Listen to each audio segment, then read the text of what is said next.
The Optic Major is literally right around the corner, and you guys are probably asking yourself, what the hell was going on here? Why don't we simplify things a little bit for you and break it down?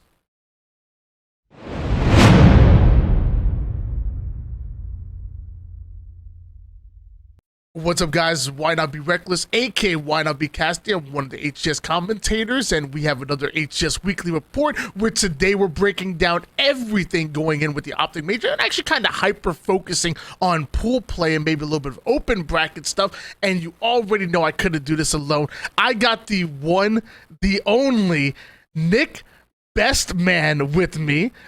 Really excited. A 20-time top 4 finisher as a competitor, including winning Twitch Rivals. Fresh off of back-to-back top 6 finishes as a coach, and will never beat me in a hand of poker ever in his life. Bestman, why don't you tell the people something about you that they don't already know?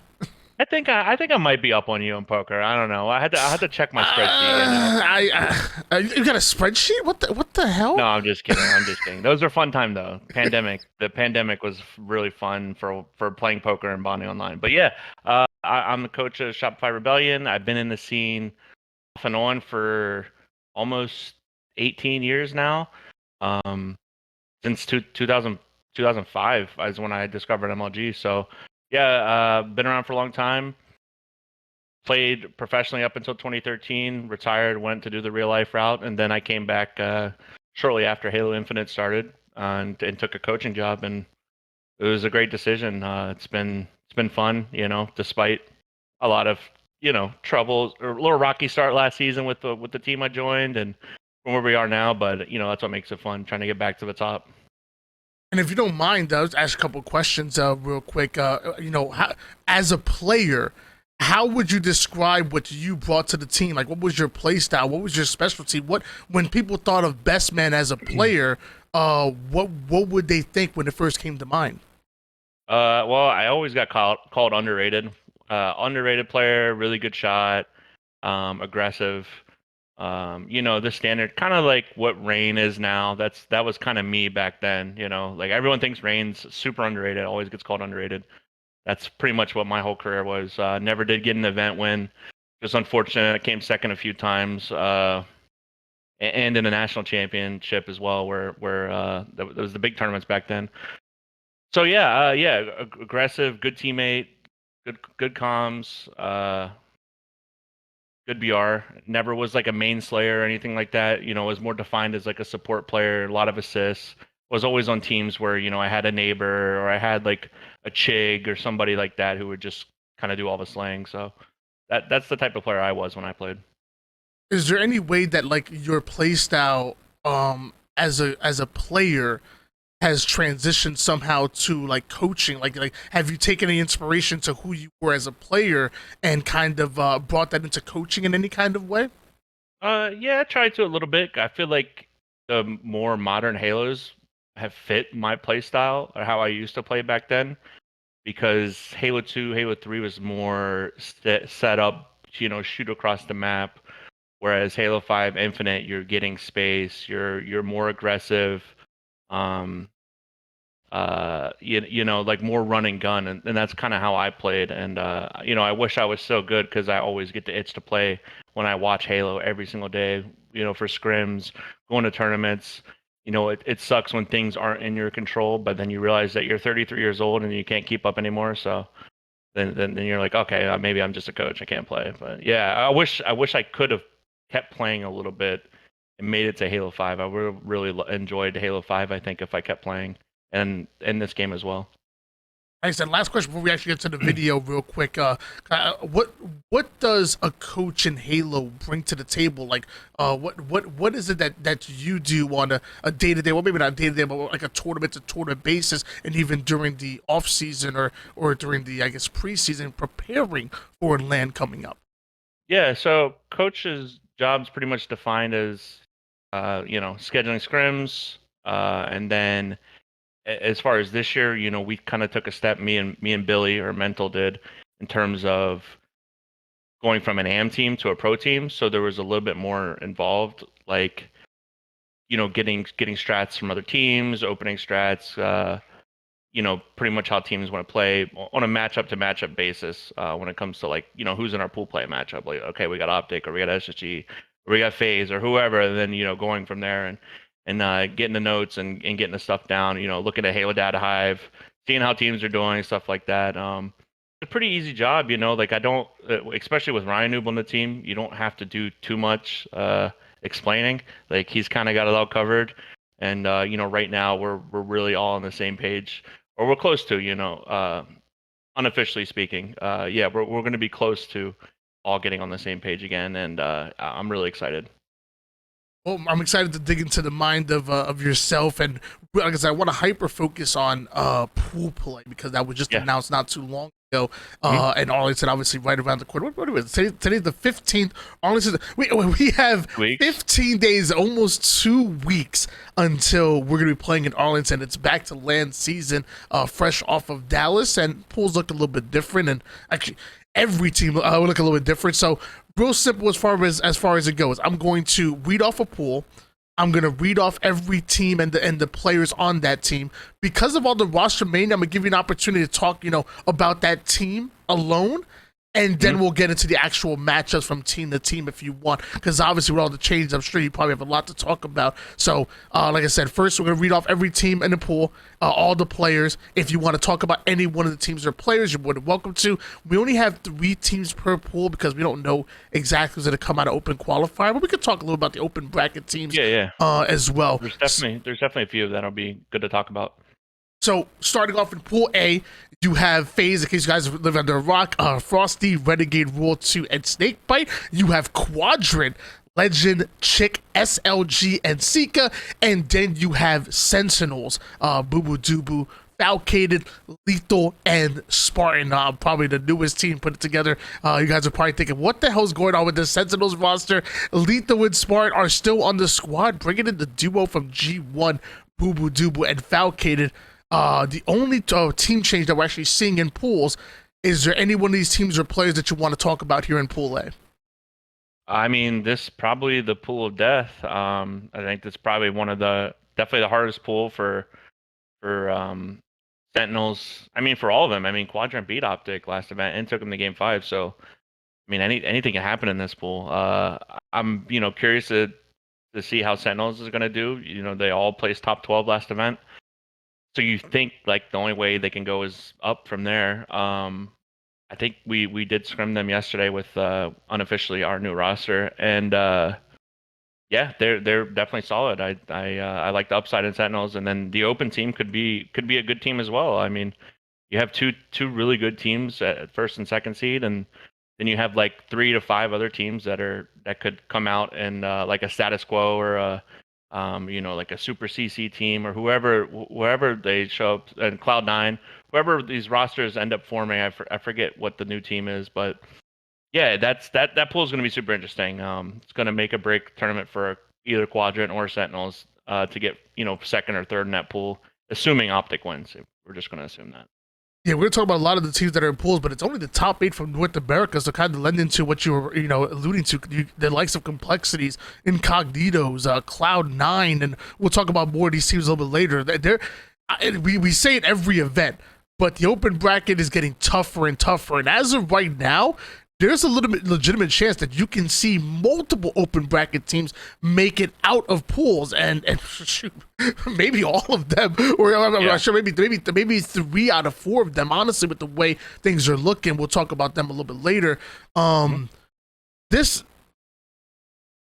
Quadrant roster is crazy. There's a reason why you call this a pool of death. Quadrant roster is crazy. Let's not forget, not too long ago, they like 2 weeks ago, they swept Optic, matched them again and took them to a Game 5, put everybody on notice that they're the real deal. FaZe literally just came off of winning the damn tournament over at Dallas, and this Sentinels roster has the opportunity to be maybe the best team that made roster changes if things happen to go their way. They made the biggest changes, and it's kind of only up for a year. So, I mean, this pool is crazy. Let's talk about the matchup. So, fresh off of sweeping Optic in pool play back in Dallas, how do you think this FaZe versus Quadrant is gonna go? Do you see FaZe winning out? Do you see Quadrant pulling off another major upset?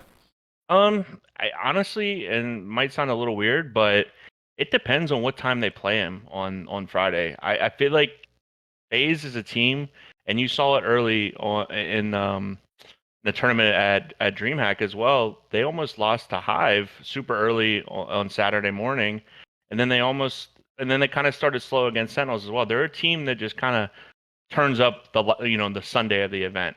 And I'm mostly speaking of like Royal 2, Frosty, and Snakebite because you saw it last year a lot where they were struggling early on, and then they went on to win Kansas City. So yeah, I mean, if they get like an early matchup Friday, like 12 p.m., I could see Quadrant taking it. They could beat anybody. They can also lose to a lot of teams. They went to Game 5 with Native Red, I think, at DreamHack. So like they're privy to like maybe lose to a team, maybe win it. They seem a little hot and cold, but if they're consistent, they could be a top 3 team in an event very easily. But to answer your question, I think they could beat them, but I just think FaZe is really strong right now. It just would have to take like some certain circumstances, such as like an early matchup, catch them off guard, that type of thing. I just don't know how that's going to shake out with the schedule. Yeah, no, I'm really excited to see Quadrant versus FaZe. If I have to go with a prediction, I think FaZe are probably going to win it out. I mean, they are the favorites, but I do think Quadrant are a legitimate threat to make it into top 4. I said it back at Dallas. Quadrant going to surprise a lot of people. We didn't see them fully loaded back at Charlotte. Quadrant actually put a lot of people on notice of how good they are. They're excellent at strongholds, so they want to see that early on in the map layouts, just like they did with Optic. Their Slayer game is hit or sorry. Yeah, I do want to say I do think they match up well with a team like Optic, though. I think Optic plays just a little bit slower, a little bit different than FaZe and SSG, to where that Quadrant playstyle like just can catch a team like Optic like off guard. And you saw it in the strongholds where they're 250 to 40ing people like 250 to 90 or whatever it is. Like they just kind of catch teams off guard, and I think Optic, they match up really well against Optic versus a team like FaZe. So like on a normal basis, I think FaZe probably beats them 8 or 9 out of 10 times, but you never know. Well, speaking of teams that might move a little bit slower, when I think of the Sentinels roster, I think of a little bit of a slow and steady wins the race kind of thing. So I can imagine if Quadrant like a matchup versus Optic, do you feel like they would like a matchup versus this new Sentinels again? Boo Boo Dubu, Falcated, Lethal, and Spartan. Yeah, I think yeah, I think they would. I do think that Sentinels is like, we did scrim them yesterday, and they did seem to be like a little bit more faster. Like TJ's definitely improved Lethal's definitely improved his game a lot since last year. He's a lot stronger on the map now. And then Boo Boo kind of still has that weird Boo Boo Dubu play style, but if he finds his groove with this team, they could take down FaZe as well. Like it's kind of a crazy pool, but I do think Quadrant matches up really really well against those 4 players. Yeah, I'm excited. I think the one thing I like about Quadrant is that they've been together longer. Like when it comes to Sentinels, like this is a new squad, and you're talking about you have less than 2 weeks in order to scrim. And a matchup like this, when it gets to this close, I usually favor the team that's been together longer. And like you said, stylistically, this is what Quadrant want. I think map layout really matters. I think whether you're starting that game 1 with a stronghold or an oddball can be a difference maker. Capture the flag, I think it's just a good game time for both of them. I want to see them both play capture the flag, but that game 1 is going to be really important.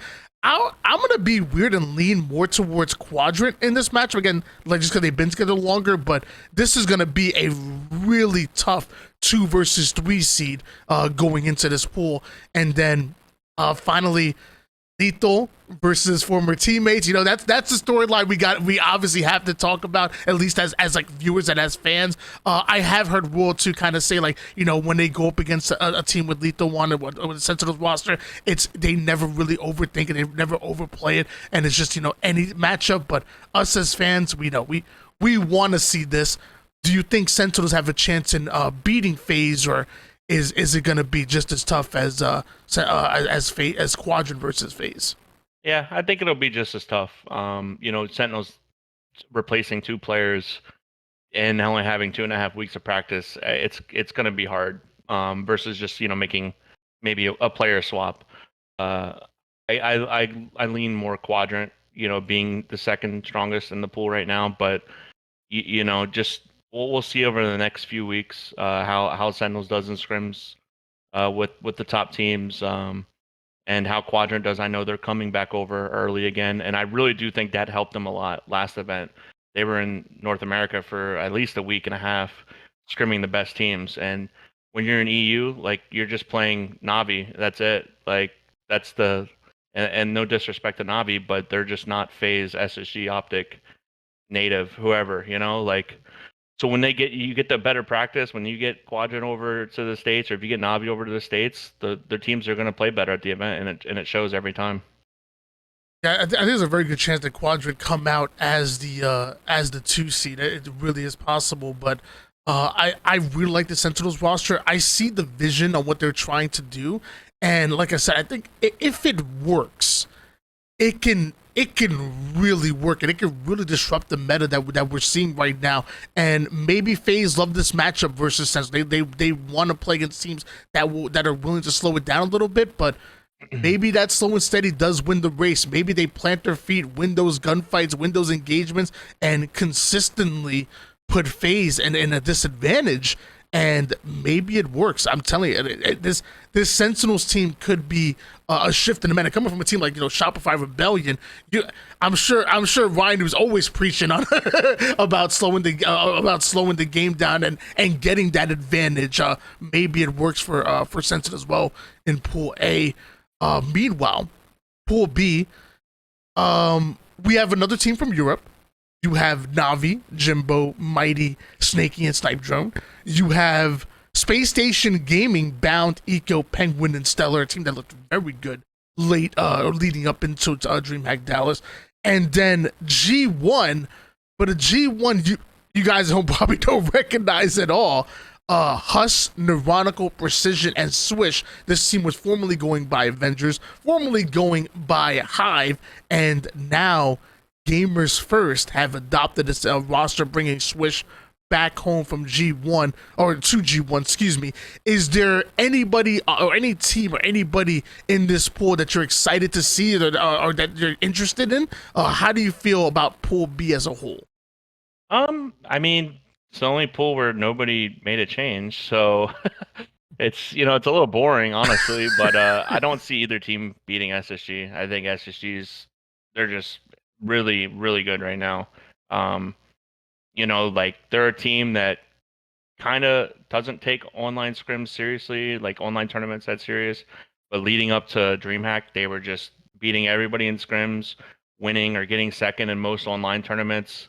And then it showed at the event. They came out, competed with FaZe, beat Optic. Um, wait, yeah, they beat Optic, right? Yes. Yes. Yes, right? Okay. I can't remember my bracket matchup. Yeah, they beat Optic and winners.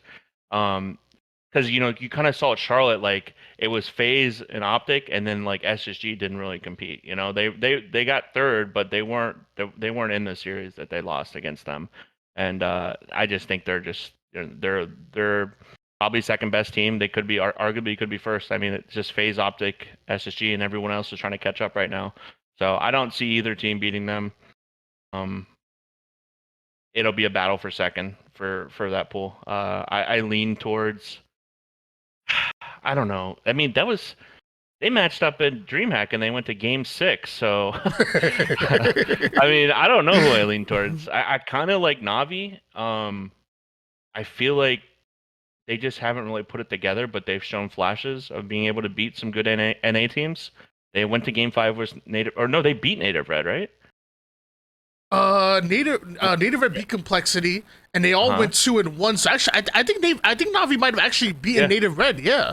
Yeah, they beat Native Red, which is pretty good. Beat the fourth place team. Uh, went.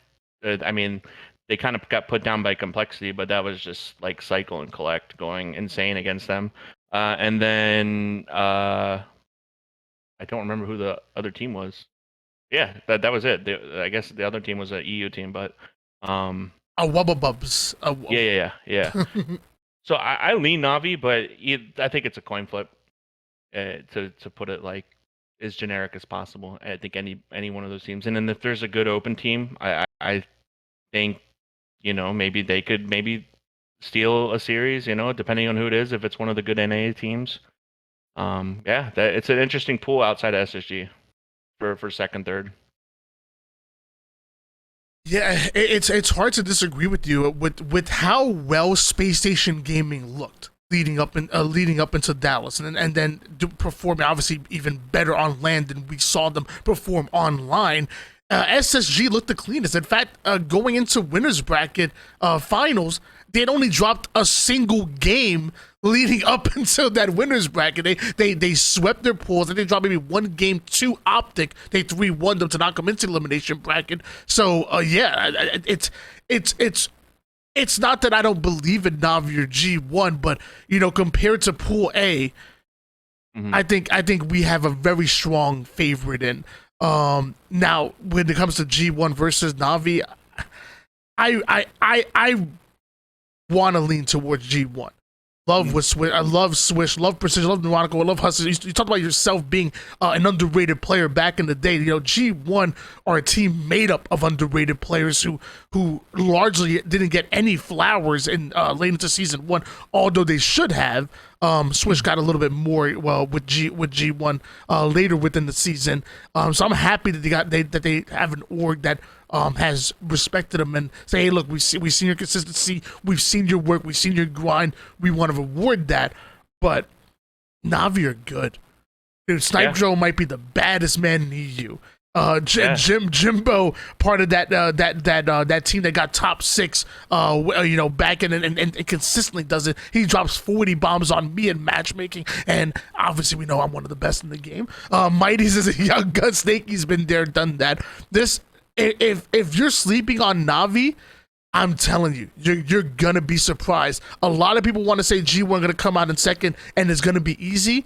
I promise you, it's going to be anything but easy. You just said it before. They literally went to game 6. They tied in a game 5, 50-50, and had to replay it. That is how close it is. If you're sleeping on Navi, I promise you, you're going to be surprised. EU Halo is strong as hell right now.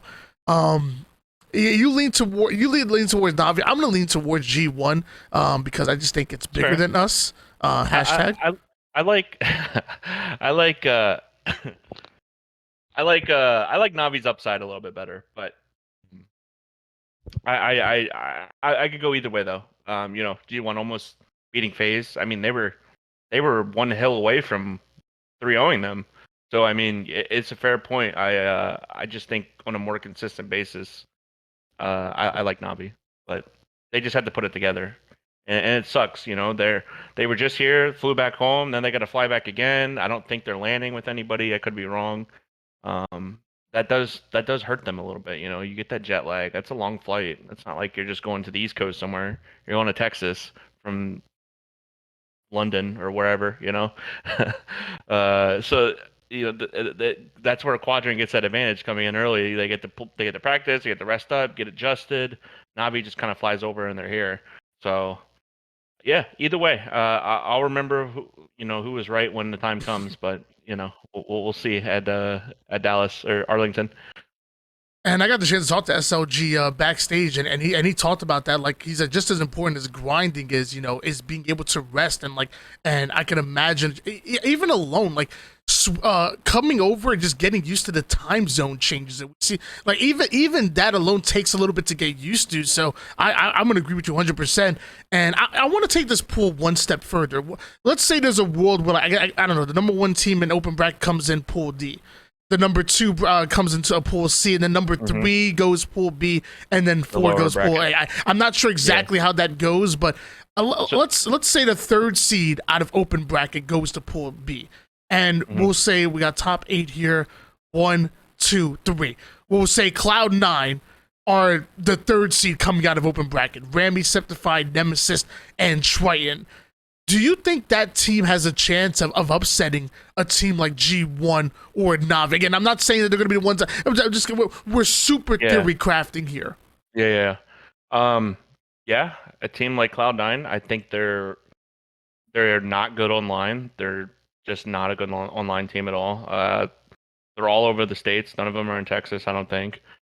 So, when you look at Cloud9 scrims or look at them in tournament results, they just don't do that well. But you got to think like Nemesis and Triton got top 6 at the last 2 events last year with, a solid team. I think they kind of had a hard road at Charlotte, and they kind of set them back a little bit. So, they make it out through losers, assuming they lose, to somebody in winners. They have to go through lowers, and they go in that pool. I think they could beat Navi or G1. You know, kind of like another coin flip. I think they are a solid team. They just look bad online. Because a lot of people will probably look at Halo Data Hive or look at their tournament results online and be like, I don't know, they're probably just going to lose out. But I could see them stealing a series versus either one of them. Actually, it's funny. I just randomly picked, like I said, I think it's maybe a 3rd seed makes it out, and I picked this team. I think it actually be really cool if Cloud9 did make it there. Septify, Huss was dropped off of that TSS roster for Septify. Eventually, Swish was dropped on that roster as well. So it would be really funny to see the former teammates go at it. And I remember that the Strong Survive roster was looking so good pre-Charlotte. And I thought they were going to stay together, and eventually they went their separate ways. So it'd actually be really cool if Cloud9 did make it within that pool. But just to show you guys, and mind you, that's not even an Incognito, who arguably are better. That's not even a Complexity, who are obviously, like I'm telling you, these open bracket teams, you better watch out for them. And if anybody in pools is looking over them, they might run you over. Like Status Quo and Mantra, in fact, made it 1st and 2nd seed out of pools back in the last 4K qualifier leading into Dallas, the phase event. So that just tells you how strong they were. Now it's somehow even stronger when it comes to open bracket. It's going to be fun to watch.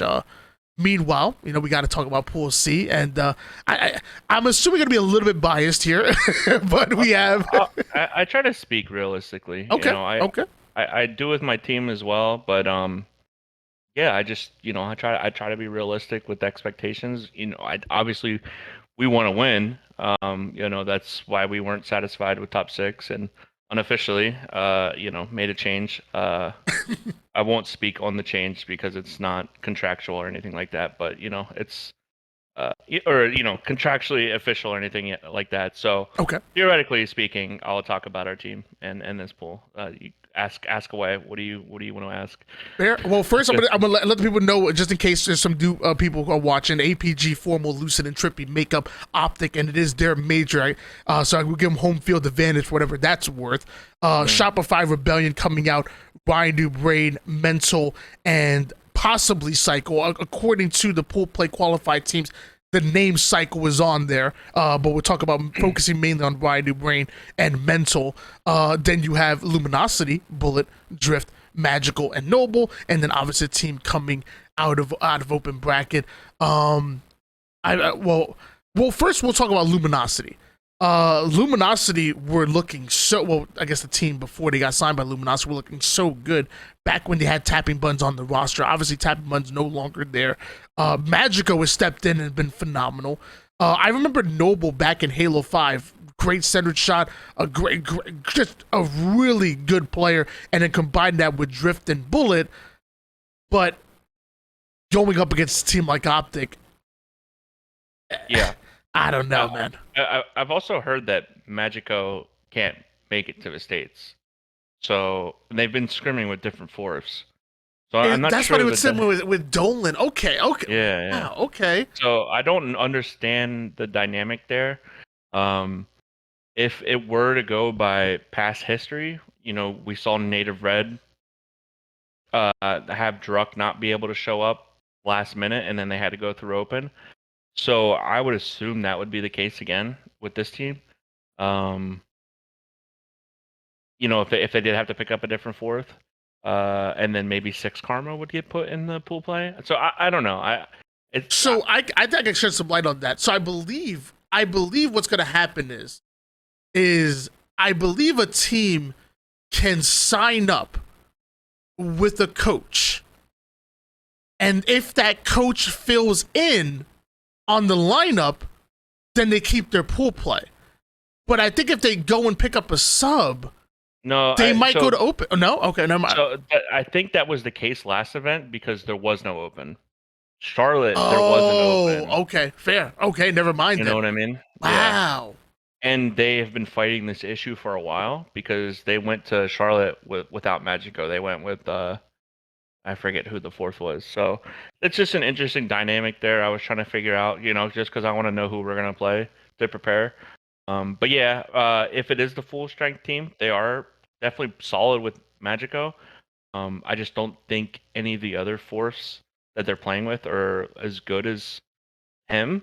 So if they're not full strength, I don't even think we'll play them if they're not full strength. But if they are, they'll be a good team. I would expect Shopify and Optic to beat them, regardless. So that's pretty much my thoughts. Never want to overlook any team, but they're definitely, if they're full strength, they're going to be solid. So we'll see. We'll see what happens.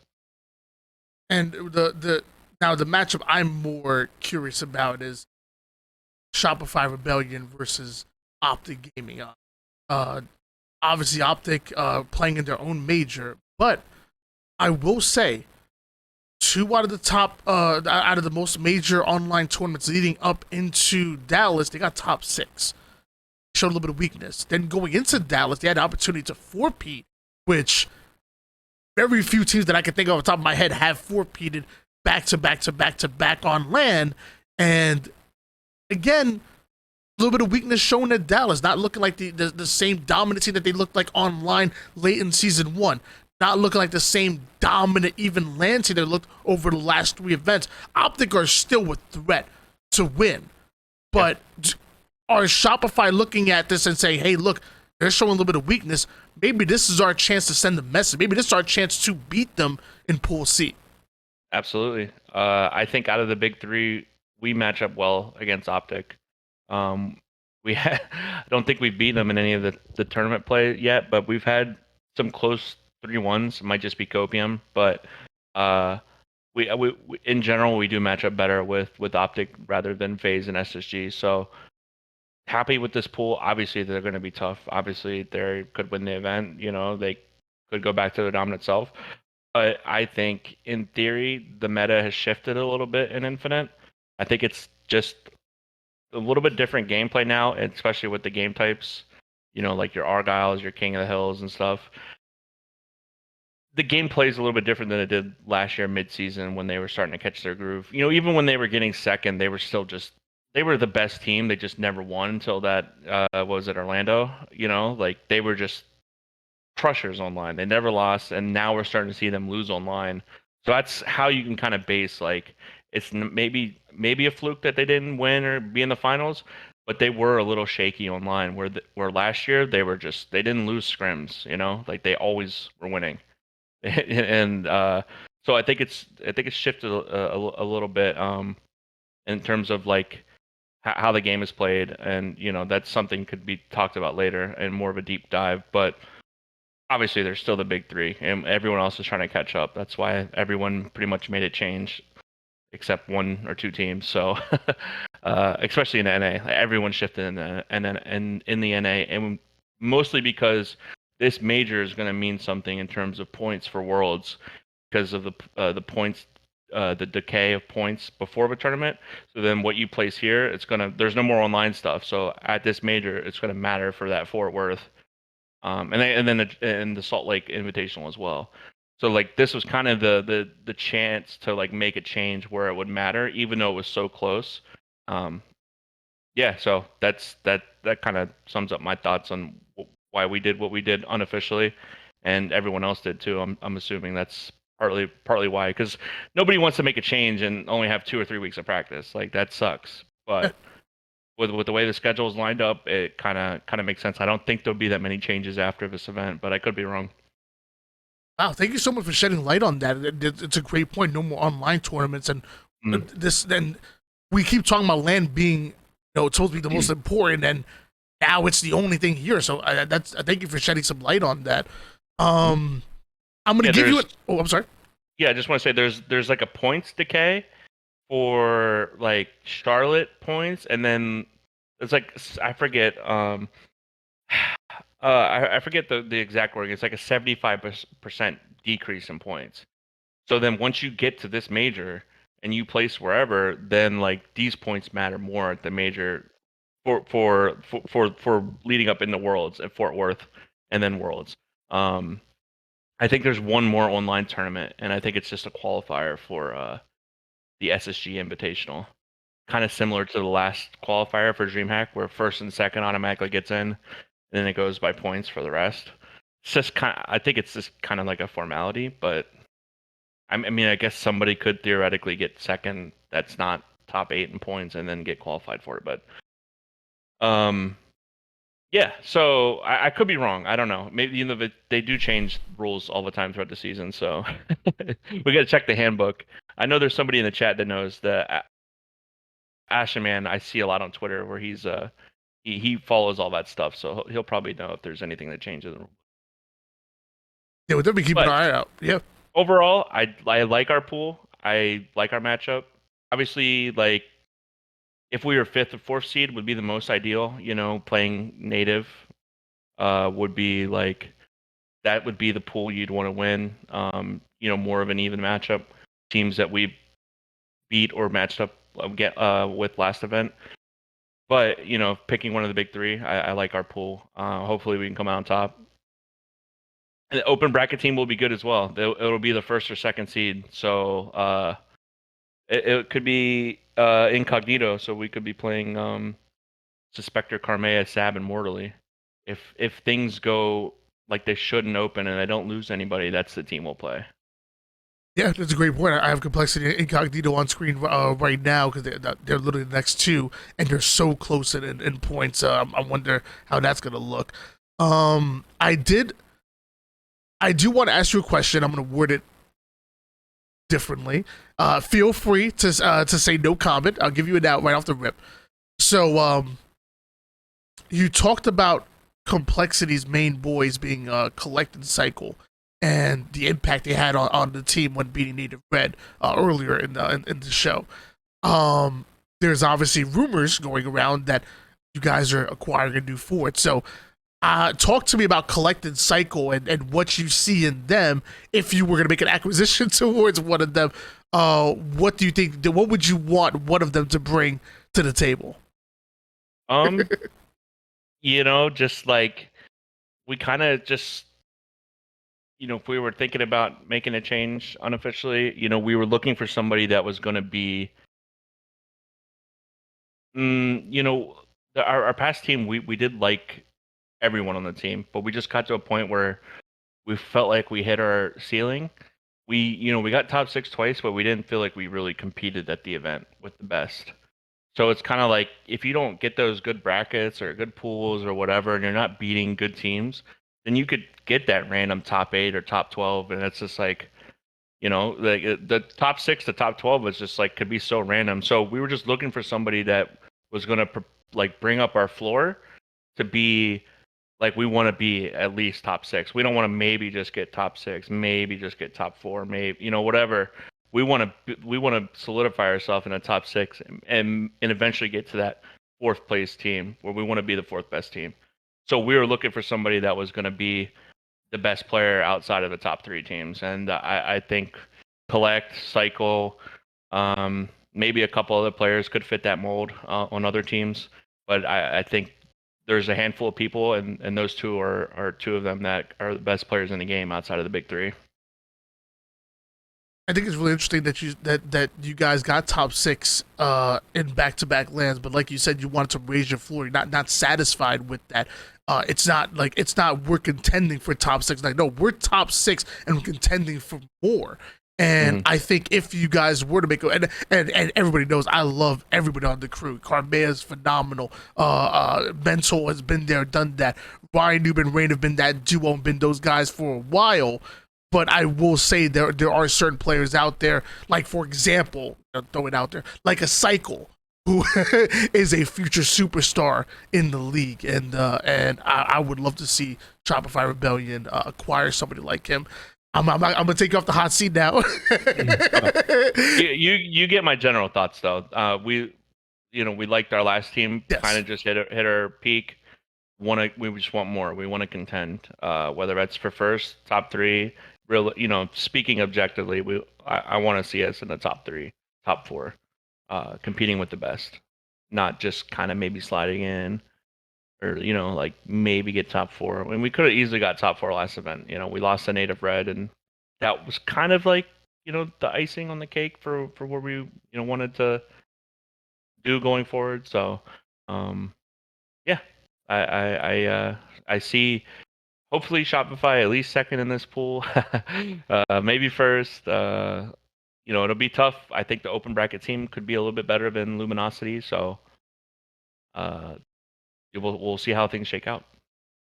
Well, in order to get to top four, you probably will have to go to a team that has native in their name, and I guess in Pool D, there's two teams with native in their name: Native Red, Native White, and Bittersweet. Well, I actually mess with Bittersweet. I the logo and whatnot, the name. I mess with it a little bit. Pool D, Native White, barcode, collect, McWin, and tapping buttons. No longer having Gilkey on the roster here. Native White, Native Red, Manny, Soul Snipe, Talik, and once again, Bohm coming in as their fourth is Native Red, and then Bittersweet, Scoopmeister, the mouse and keyboard legend, Ryu, I believe it's pronounced, Majestic, and Divinity team coming out of ANZ, the only team out of ANZ to my knowledge that's in pool play. That 100% is in pool play. Any chance you want to talk about anybody on this team? Native White making a big change with bringing in Collect, supposedly. Yeah, I mean, this pool, it piques my interest because if we get first, we play the second place pool team. If we get second, we play the first place pool team in this pool. So for top six and the winners round one. So first and second is really important for us in our pool because we want to be able to play either Native White or Native Red or open bracket team for top six. I don't think Bittersweet they're just not. I like some of the guys. I like the mouse and keyboard player, Scoopmeister, but they're just not going to compete, and it sucks because they probably just don't get the best practice either. Just like the European teams, probably even worse because there's just not that much competition down there. But yeah, so I no disrespect to them, but it'll be between the two natives and potentially even the open bracket team if it's Complexity. I think Complexity goes to this. If Complexity makes out their winners, Complexity will be in this pool because they have the most points. So it'll be a fairly interesting pool. I think on paper, Native White looks the strongest. I think they made a clear upgrade getting Collect over Gilkey. I love Gilkey. He's an OG veteran, but he did seem maybe one of the players that struggled a little bit leading up to the tournament and at the tournament. So I feel like they made a clear-cut upgrade. Native Red chose Bohm, which I thought was interesting because I heard rumors of other players maybe joining once they found out Druck was still having visa issues. I feel like there could have been some better players, but I do really like Bohm. He fits the vibes. He's friends with them. They're not really bringing in an outsider. They're a team that's been a team for like 6 years or something. So they probably wanted that familiarity and not just picking up like a random pro that got top 12 or something. Top 8, like a Sentinels player or a G1 an ex-G1 player. So yeah, I think Native White wins the pool if things go well, but another one where I think it could lean towards a coin flip. But that's my prediction. And I feel like Complexity could challenge either one, but I just don't think they're as good as either team. I know Native Red's definitely a tournament team as well. They don't do well in scrims mostly. Sure you've noticed that since you're a Halo Data Hive watcher. Other than that, I got Native White and then Native Red 1 and 2. Yeah, when I got the chance to actually sit down and talk with McWin and the ideal Halo that they wanted to play, he said he wanted to play more like FaZe with with their tempo. And yeah, here she used the phrase, "It's hard for a team to be objective efficient if you're dead." He didn't mind overslaying. He didn't mind keeping up that tempo and the way that he also wanted to play Halo. And he even kind of mentioned what he loved about Native Red as well, and the way they play. So when I look at that collect move, Callus has called Gilkey the best back player, or one of the best back players in the game. Playing a little bit more of, like, I guess, a baitier style, playing behind your aggressive players. Where when I think of collect, I think of a guy who's in the face, putting down that damage, staying alive. His title's always stick and move, and that kind of perfectly describes what he does. He sticks and moves. So I feel like stylistically, I feel like collect maybe matches the way McWin wants to play the game. As opposed to Gilkey. Again, not even like a skill issue, like more of like just a stylistic issue. Stylistically, I did collect fits that role. So I like the move that Native White made. I respect the fact that Native Red still got top 4 with Bowman, and I feel bad because I counted Native Red out. I'll be honest with you. I like at Dallas, I thought that what Druck brings to the table with his movement is crazy. When I thought of Bohm, very similar to Gilkey, he even calls himself another back type of role and whatnot. Yeah, I think at one point he played like 4-2 sensitivity. I was like, it's like, what are you doing? Like, he had like 2 acceleration. Like, I'm like, yeah. What the hell? I'm not gonna lie to you. I counted Native Red out, and I feel stupid. I'm gonna pull the foot out of my mouth because they still got top 4 in Dallas, so clearly they're still the real deal. And do I count him out again? Like, I don't know. Do I say that Native White comes out as number 1 in this pool? I want to, but I've already looked stupid once. I don't want to look stupid twice. It's tough because Native Red's just like, they're just another tourney team. Like, you just kind of just like Worlds. They randomly could have won Worlds, after getting top 12 at an event. Like, they're just such a weird team where it's like, They've been teaming for so long. They're so comfortable with each other. They, like anybody could get a bad bracket where you have to play somebody good for top 8 or top 6 and you lose, whatever. But then you go on and almost like win Worlds or get top 3 at Worlds, and yeah, they're just a team they're gonna compete. They're good. They're always gonna be good. I think Tolik's one of the best players in the game. He's another one. Tolik, Collect, Cycle. Like outside of the big 3, like those are some of the players I think are the best in the game. Maybe Legend on Quadrant. So there are a few other players, but yeah, maybe I'll be the one that looks stupid. I don't want to say anything. I don't want to jinx my team. I'm speaking on behalf of myself, not my teammates, by the way. Yeah, of course. All opinions are my own. All opinions are my own. I don't want anything to backfire in terms of who we play or who my team matches up with. So I'm just trying to speak objectively with my own opinions.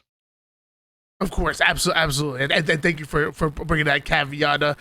This is analyst Bestman right now. Yeah.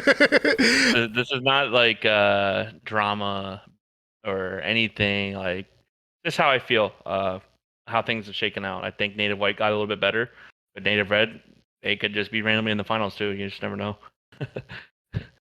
And I would just one more question about pools. You kind of brought it up.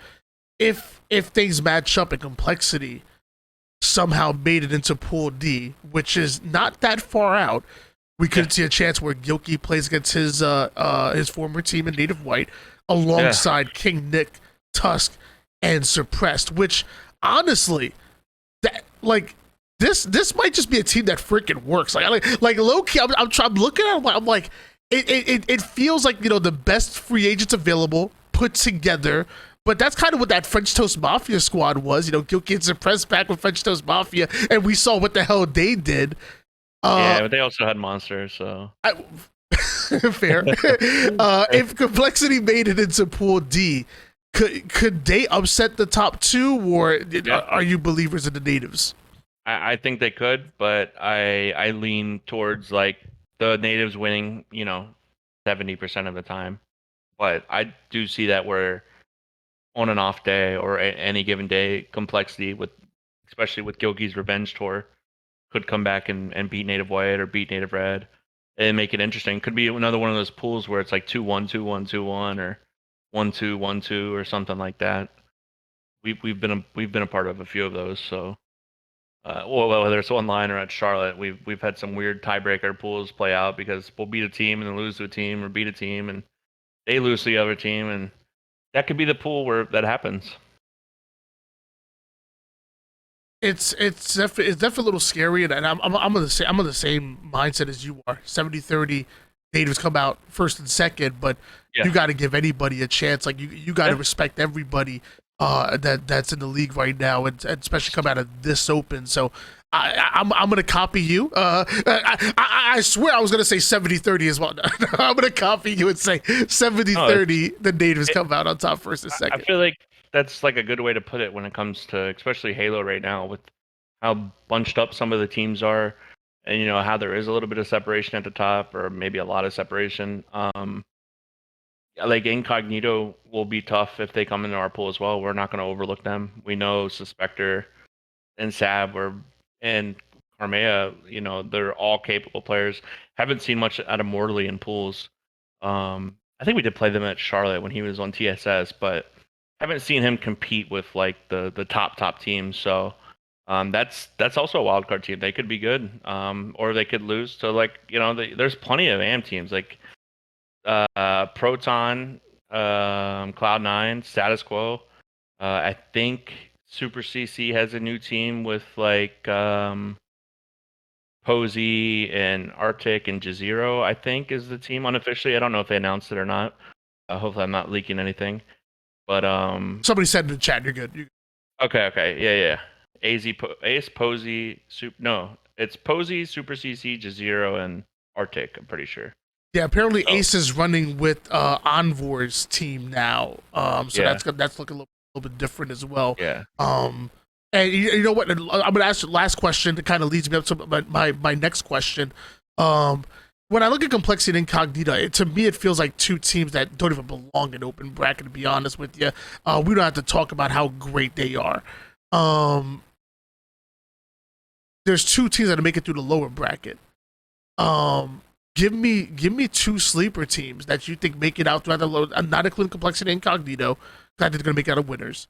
We just assume Complexity and Incognito makes it out through winners. Oh, well, you know what? Never mind it. How about this? How about there's four teams that make it out. Okay, you want me to give you the 4 teams? Give me four teams. I assume Complexity and Incognito, but it sounds like you might have gone a different way.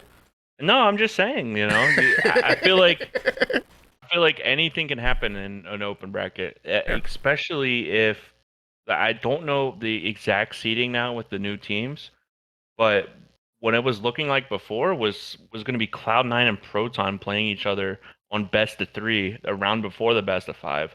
So if something were to happen like that, where you just have like because the European teams come over and they kind of mess the seating up a little bit because they have more points than your Proton, your Status Quo, your Darkest Hour. So they jump up those 3 through 7 seeds and kind of bunch it up. So depending on how everything goes, AM teams that I like, I will stick with Complexity and Incognito. I think they could lose, but if they do lose an open, I think they'll come out through lowers regardless. I think Complexity, Incognito, and then I like Status Quo. And then if I was gonna go a fourth, I like Proton. I think they've improved a lot. They were a top 12 team at Charlotte, albeit a little different roster. No, yeah, it's a little bit different of a roster. I think we've had some good matches with them when we play them in tournaments, whether it's online or at the tournament or at on LAN. I think those would be my 4 that come out. I do like Cloud9. Like obviously any of these teams can make it.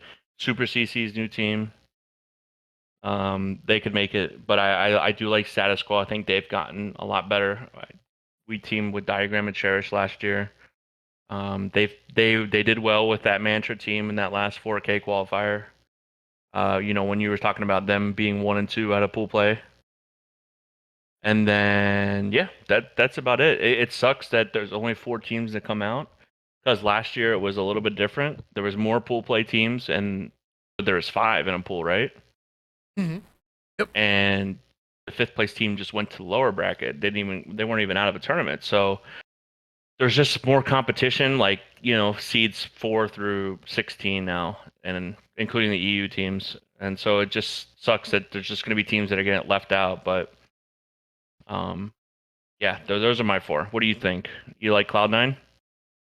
Um, I've always been a fan of Cloud9, and I'm not gonna lie, the move to bring in Septify shocked the hell out of me, and I like it. I think Septify is amazing. To me, when I was watching him back on Fnatic, the dude would just stuff the stat sheet.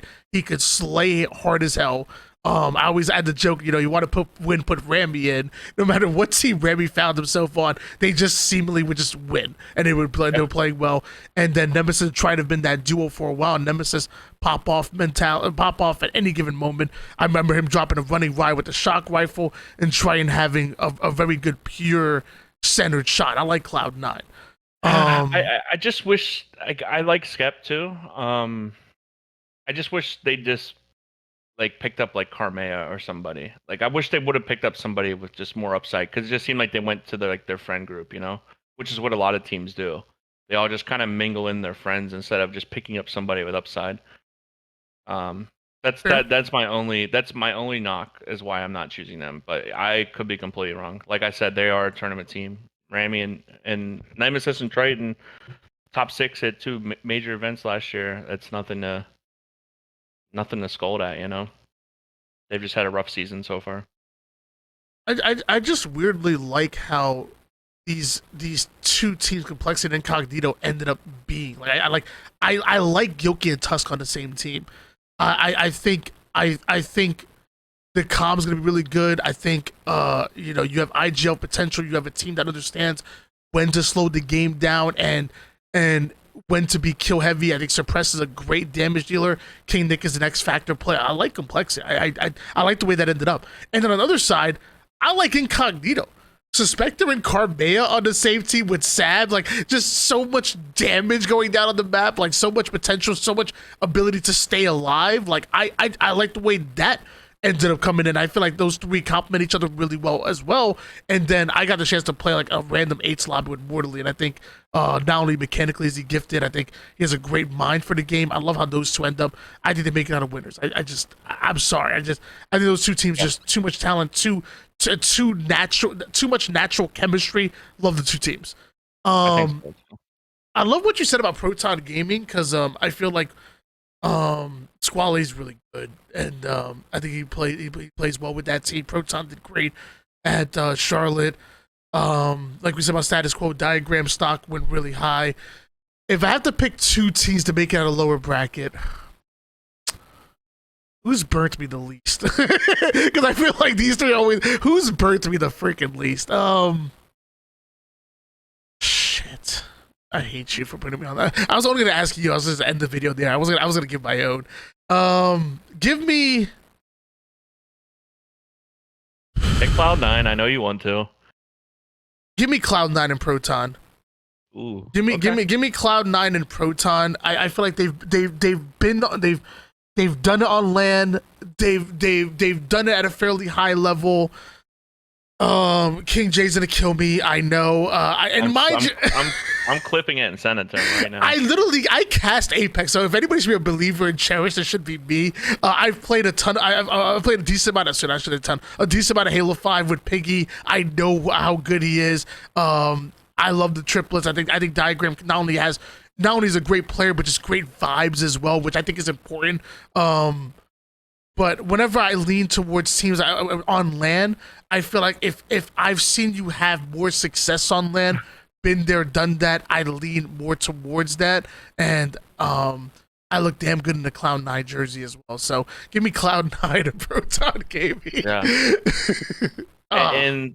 And like some of these lower points teams, like if they match up with one of these teams in a best of 3, like I feel like anything can happen. Like Darkest Hour, I'm pretty sure they beat somebody good at Charlotte in the open bracket. I just can't remember who it was. It might have been Cherish team. I just don't remember what his squad was. Might have been just a last minute squad, but just a team that you wouldn't have expected to beat one of those top AM teams. But I feel like if they do match up in a best of three, like a round before the best of five, that a team like Darkest Hour could upset somebody. You know, you throw in like an Argyle and a Slayer, anything can happen. Yeah, Darkest Hour they're going to disrupt the system a lot. Like their play style, we got the chance to watch them a couple of times on stream during some of the qualifiers, and they're gritty. They're gritty. They know how to play good Halo. We were sleeping on Darkest Hour, and they put many teams to sleep. And I'll even say the same thing with Lies. Like Sylvanic, you know, back when he was on Black Hand Dead Hand, then Black Hand, and I think he was too like Furiously randomly as well. I think with with the Spiteful in them, like they did really good open bracket in Charlotte as well. And I know Kid Nasty and Seven have a lot to prove people wrong, and they want to prove that, you know, they're the real deal, even when it comes to land. So fighting with a chip on your shoulder, it's gonna be exciting. I promise you guys, if you happen to be in the Texas area and you're not planning on going to these events, you're crazy. Open bracket, I will take breaks from casting just to walk around the open bracket. There's so much passion. Teams get loud. It's so amazing to watch. So if you're in the area, trust me, get a ticket. It will be worth it. Did you have any final thoughts about this event at all about Arlington? No, I think that about does it. It'll be interesting to see if any of the new team changes can disrupt the big three. I think that's what everyone's going for. Sentinels the most drastic change, I guess, besides complexity essentially blowing up. But Sentinels pretty much swapping to. I mean, Sentinels is like the big change, I feel like. So, yeah, I think it'll be fun. Hopefully, we get some more teams than we had at Charlotte, and the open bracket will you know, be that passion pit, and it'll be fun to walk around. I'll be there as well. Sounds good. And last, I haven't seen you streaming at all, but are you into social media? Where can people that are like they're probably let's watch this video and say, yo, I like this Bestman guy, want to follow him some more? Like where can we find you on social media? Yeah, just Twitter right now, Nick Bestman, all one word. Streaming is always in the back of my mind, but if I were to stream anything, it'd probably be MCC. So, yeah, just I on saw you Twitter. playing matchmaking today. You were matching with Elamite with and against. You were doing the thing. Yeah. You know, I couldn't stream Infinite though. I'm just not that good.